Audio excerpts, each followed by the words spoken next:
안녕하세요. 지명규 삼사입니다. 자, 저번 시간에는 개인이 부동산을 투자하는 것보다 부동산 매매업 사업자를 통해서 부동산에 투자하는 것이 유리하다라고 말씀을 드렸고요. 자, 이번 시간에는 그럼 부동산 매매업 사업자로 부동산을 투자하기 위해서는 사업자 등록을 먼저 내셔야 되거든요. 그래서 사업자 등록에 대해서 살펴보도록 하겠습니다. 자, 책자 30페이지예요. 30페이지 하시고요. 자, 사업자는 크게 유형이 두 가지로 나눠요. 과세사업자와 면세사업자로 나누거든요. 이 면세사업자라는 거는 부가가치세가 면제된다는 거고요. 과세사업자는 부가가치세가 과세된다는 얘기입니다. 그럼 우리가 투자 대상이 되는 부동산에 대해서 이게 과세인지 면세인지를 알으셔야 되겠죠.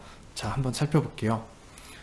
자, 먼저 상가부터 볼게요. 상가나 아파트형 공장. 토지는 면세고요.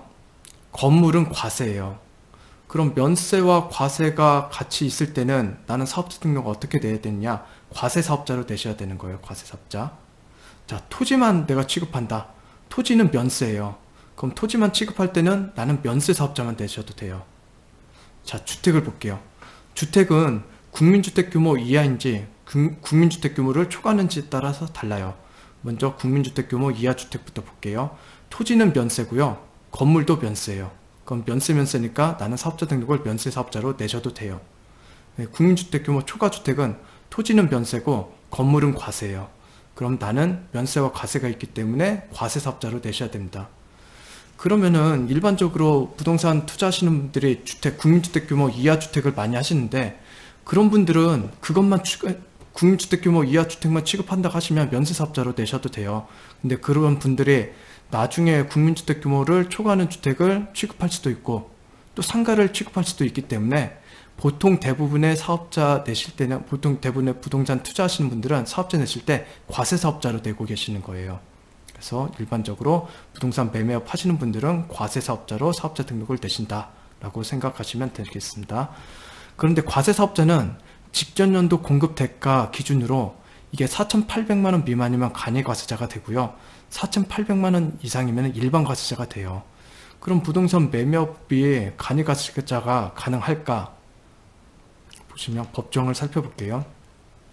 부가가치세법 제61조 보면은 다만 다음 각호의 어느 하나에 해당하는 사업자는 간이과세도 보지 아니한다 라고 되어 있고요. 2번 보면 업종 규모 지역 등을 고려하여 대통령령으로 정하는 사업자, 여기에서 부동산 매매업이 포함이 돼요. 결국 부동산 매매업 할 때 간이과세자는 적용받을 수 없고 일반 과세자로만 적용받을 수 있다는 겁니다. 자, 그러면 사업자 등록이 될 때 개인 사업자로 등록을 할 때 신청 방법에 대해서 볼게요. 개인 사업자로 사업자 등록을 신청한다. 사업장 소재지를 어디로 해야 됩니까? 업무 총괄 장소예요. 업무 총괄 장소. 업무 총괄 장소는 사무실이 될 수도 있고요. 그럼 집으로도 할 수 있습니까? 할 수 있어요. 자택 가능합니다. 자, 사업자 등록 신청할 때 필요한 서류는 뭡니까? 임대차 계약서. 사무실로 업무 총괄 장소를 정했으면 내가 거기에 임대를 들어갔다는 거잖아요. 그래서 임대차 계약서. 그럼 자택으로 했을 때는요? 자택은 임대차 계약서가 없기 때문에 주민등록 등본이나 부동산 등기부 등본을 첨부해 가시면 됩니다. 근데 개인 사업자들도 동업하시는 경우가 있죠. 친구와 동업하든 아니면 부부간 동업하든 그럴 때는 동업계약서를 꼭 작성해 가셔야 돼요. 동업계약서 양식이 이렇게 돼 있고요. 여기 보면은 손익 분배 비율 적게 돼 있고요. 몇 대 몇으로 할 건지 보통 50대 50 많이 하시죠. 이렇게 돼 있고 밑에 두 분이 사인이든 도장을 찍든 하게 돼 있습니다. 그렇게 해서 세무서를 찾아가서 사업자 등록을 내면 여기 보시는 사업자 등록증 여기 일반 과세자로 돼 있죠. 일반 과세자로 사업자 등록이 나오고요. 그리고 사업자 등록 신청할 때 업태와 종목을 적게 돼 있거든요. 여기 업태는 부동산업 적으시면 되고요. 종목은 여기 뭐 주택매매, 상가매매 이렇게 적으셨는데 그냥 부동산 매매업으로 적으시면 돼요. 부동산 매매업. 그리고 신청서 보면은 업종 코드를 적게끔 되어 있거든요. 업종 코드는 703011 703011 그걸로 적으시면 됩니다. 자, 이번에는 법인 사업자로 사업자 등록 내는 거에 대해서 살펴보도록 할게요. 자, 법인 사업자는 사업장 소재지가 어디냐? 법인 등기부상 본점 주소예요. 법인 등기부상 본점 주소. 이게 사무실이 될 수도 있고 자택도 가능하냐? 가능합니다. 법인도 자택 가능합니다.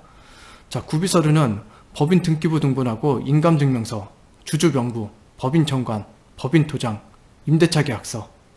그럼 임대차 계약서 자택으로 했을 때는 어떻게 됩니까? 사업장이 자택일 경우는 무상 임대차 계약서를 꼭 써가셔야 됩니다. 자, 무상 임대차 계약서 양식이 이렇게 돼 있고요. 임대인은 대표자가 되겠죠. 보통 대표자의 집에서 하신다고 하니까 임대인은 대표자가 되고요. 임차인은 법인이 들어가셔야 돼요. 여기에 대표자를 쓰시면 안 돼요. 법인을 들어가셔야 되고, 이 도장 찍을 때도 임차인은 법인 도장을 꼭 찍으셔야 됩니다. 대표자 거 찍으시면 빠꾸 맞아요. 이렇게 됐고, 그럼 사업자 등록증은 이렇게 나와요. 이렇게. 그럼 법인 사업자 같은 경우는 위에 법인 사업자라고 명시가 되어 있고요. 여기도 업태, 부동산업, 종목 이렇게 되어 있는데, 그냥 부동산업하고 종목은 종목은 부동산 매매업 이것만 쓰시면 돼요. 여기는 건설업, 뭐 투자 및 자산관리 이런 거 썼었는데, 필요하면은 굳이 필요하다면 쓰시는데, 제가 볼 때는 지금 여러 업체를 관리해 드리고 있는데 안 하시거든요. 안 하신 것들을 굳이 뭐 쓰면 좋다고 생각하시는 분들이 여기 잔뜩 써놓으시는데, 그러실 필요 없어요. 그냥 간단하게 부동산업, 부동산 매매업 이거 쓰시고, 만약에 컨설팅 하고 계시는 분도 있다 그러면은 서비스업고 아니면 투자업, 서비스업, 컨설팅업 이런 거 하나 정도 넣으셔도 될 것 같아요. 이렇게 되는 거고요. 자, 그럼 사업자 등록을 발급받고 나서 해야 할 일이 뭐냐?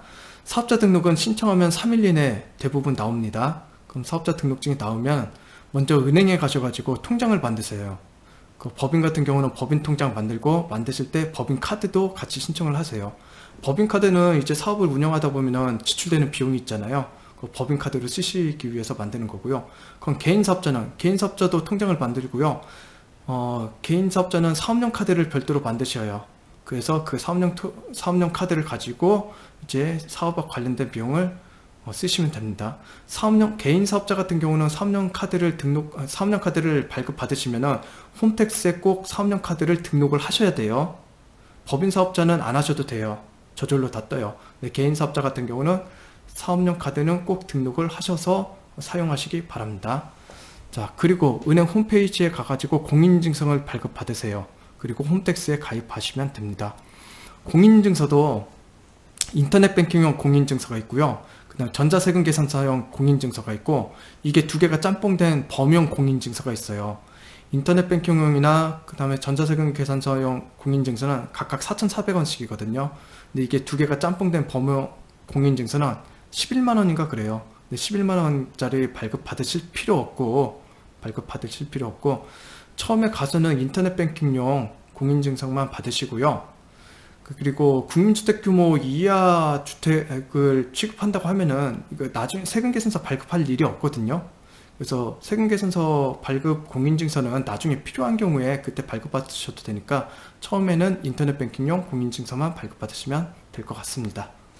자, 오늘은 부동산 매매 사업자 등록에 대해서 살펴봤고, 다음 시간에 다른 거에 대해서 살펴보도록 하겠습니다. 네, 감사합니다.